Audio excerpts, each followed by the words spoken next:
Сәлем достар, менің парақшама қош келдіңіздер. Бүгін сіздерге қазіргі таңда хит болып жатқан ұн-қуырдақ, яғни моңғол халқының тамағы цуюан тамағының рецептісімен бөлісемін. Өте дәмді тамақ, менің жолдасым ұнады, сіздерге ұнайды деген ойдамын. Және де менің YouTube каналыма тіркелуді ұмытпаңыздар. Ең алдымен етімізді турап аламыз. Осыны ірілеу болып. Менде сиыр малының еті, жылқының да қолдансаңыздар болады.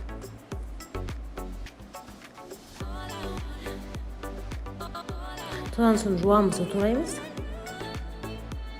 Мен жуаны көптеу қылдым, маған жуа көп болғандайды қуырдақта. Одан кейін сәбізімізді, егер сәбізіңіз үлкен болса, бір сәбіз жеткілікті. Мен сәбіздерім кішкентай болғандықтан мен үшеу пайдаландым.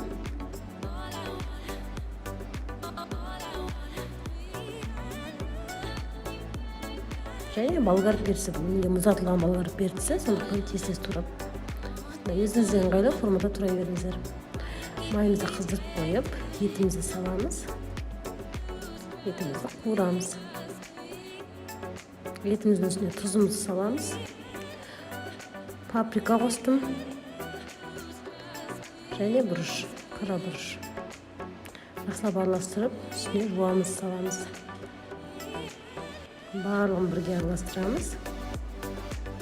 Бір қуырып аламыз жуамызды.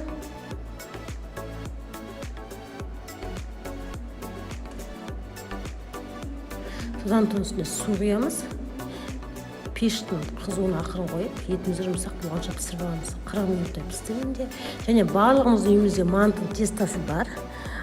Қалай жасайтынын білесіздер, сондықтан мен мардинке жасаған тестаны алып шықтым. Кәдімгі мантыға, ет асуға жасайтын қамырымыз. Нанымызды жаямыз.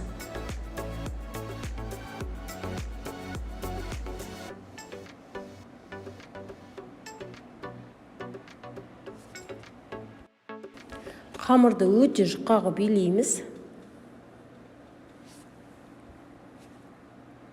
Ал біздің жуамыз, етіміз пісіп қалды. Үстіне морковты, перецімізді қосып араластырамыз. Шамалы су қосып пісе берсін. Қамырымды жайып шықтым, жұп-жұқа қылып. Енді қамырды 4 бөлікке бөлеміз де.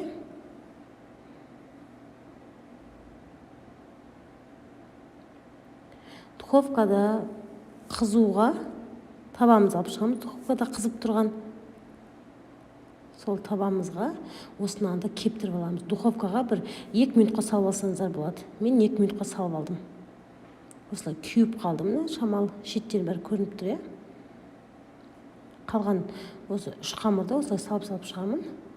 Міне қамыр кепті. Ораған кезде де бір-біріне жабыспайды. Тураймыз лап шағып. Шамал қалындықты алыңыздар, лағманның қалындығымен.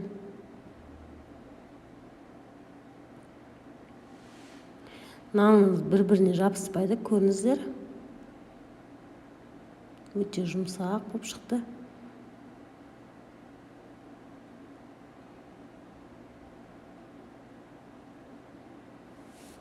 Нанын да сүйсініп жейді.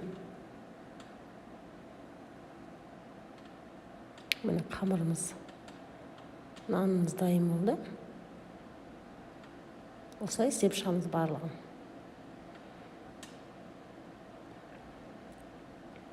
Ал біздің сәбізіміз, перціміз бәрі пісті, дайын тұр. Жақсылап бір араластырып алайық. Шамал үстіне су қосамыз. Су бір қайнасын. Үстіне жаңа қамырларымызды саламыз. Қамырымыз бір-біріне жабыспай шығуға қажет. Осы видеодағыдай жасасаңыздар, тура менікіндей болып шығады. Мен қамырын көптеу қысайдым, байқасаңыздар.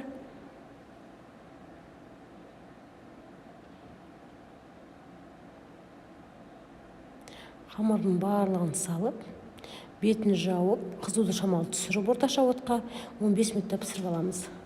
Қамырымыз піскенше көк жуа мен петрушканы турап қоямыз. Ал біздің қуырдақ нанымыз дайын болды. Міне бүтін-бүтін болып пісті. Жабыс қалған жоқ біріне-бірі. Иісі деген күшті. Үстіне жаңағы жуамызды, петрушкамызды себеміз.